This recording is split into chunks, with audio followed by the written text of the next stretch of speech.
News foundation देख रहे हैं। मैं हूं आपके साथ वंदना। बिहार का लाल बॉलीवुड अभिनेता शेखर सुमन आनन फानन में मुंबई से पटना पहुंचे हैं। आखिर क्यों आए हैं, इन्हीं से जानते हैं। सर, स्वागत है आपका न्यूज फाउंडेशन में। बहुत बहुत स्वागत। और मैं अभिनेता के तौर पे नहीं आया हूँ इस वक्त, न बॉलीवुड के को रिप्रेजेंट कर रहा हूँ। मैं एक भाई के नाते, एक परेशान भाई के नाते आया हूँ, जिसकी बहन के पति को गायब हो गए हैं एक रहस्यमय तरीके से।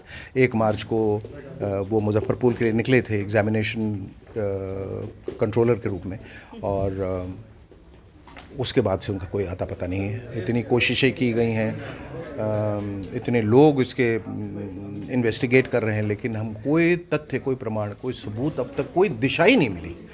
तो हमारी किसी के समझ में नहीं आ रहा, तो हुआ तो क्या हुआ, और वो इंसान गया तो कहाँ गया। आपको किस दिन फोन कॉल गया था जब इस तरह से घटनाएं घटी थी? तो किस दिन आपको सूचना कब मिली? उसी दिन मिली।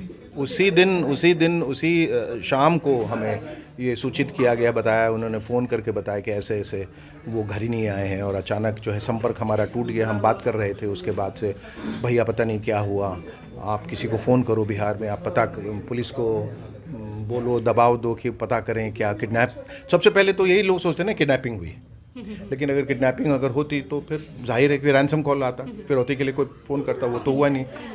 फिर ये अनुमान लगाया गया कि किडनैपिंग जब होती है तो 24-48 घंटे तक रैंसम कॉल नहीं आता है। वो इंतज़ार करते हैं, देखते हैं, स्ट्रैटेजाइज करते हैं, उसके बाद वो भी नहीं हुआ।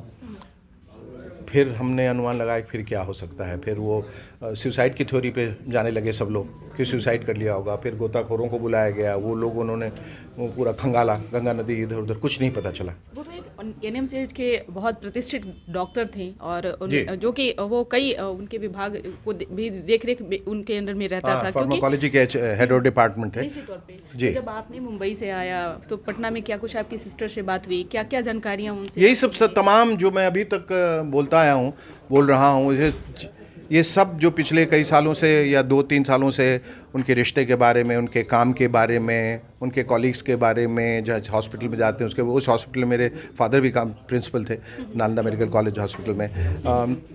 तो तमाम चीज़ें बहुत सुचारू रूप से चल रही थी। ऐसा कहीं कोई एबरेशन, कहीं ऐसा कोई ऐसी कोई घटना नहीं हुई थी, ऐसी कोई बात नहीं हुई थी, ऐसी कोई बात उन्होंने साझा नहीं की थी, ऐसा कोई चीज़ उन्होंने शेयर नहीं किया था जिसके आधार पर ये सोचा जाए कि ये हो सकता है। कहीं कुछ भी, कोई सुराग इतना सा भी नहीं कि जिसके आधार पर या तो प्रोफेशनली या पर्सनली किसी चीज़ का अनुमान लगाया जा सके कि ये किडनैपिंग है या दुश्मनी है या मेंटल डिप्रेशन की वजह से किसी ने सुसाइड कर लिया।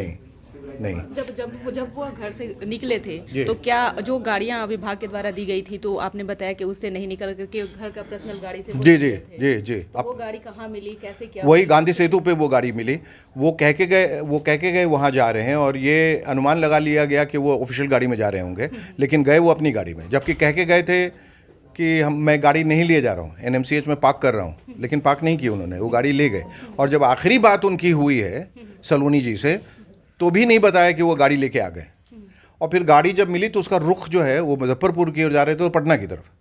और फिर वो बहुत बाद में किसी प्राइवेट कॉन्ट्रैक्टर के सीसीटीवी कैमरा से पता चला कि कोई शख्स उतरा है, जो कि ये फिर अनुमान लगा कि वही होंगे, हो सकता है कोई और भी हो, क्योंकि तस्वीर धुंधली है, और वो चलते हुए दिखाई दे मुजफ्फरपुर की तरफ जा रहे हैं। कोई 500 मीटर तक वो चले, उसके बाद कोई लापता है। जो वो गाड़ी के अंदर से जब बात हुई थी बहन से, तो अभी वो चीजें अभी जहन में होगी, क्योंकि वही सबसे ज्यादा जी अभी तक जो दर्द, बिल्कुल उनको वो वक्फा याद है, वो मोमेंट याद है, वो वक्त की जो वो घर से निकल रहे थे, बोले बस मैं गया और करके फिर मैं कल आ रहा हूँ।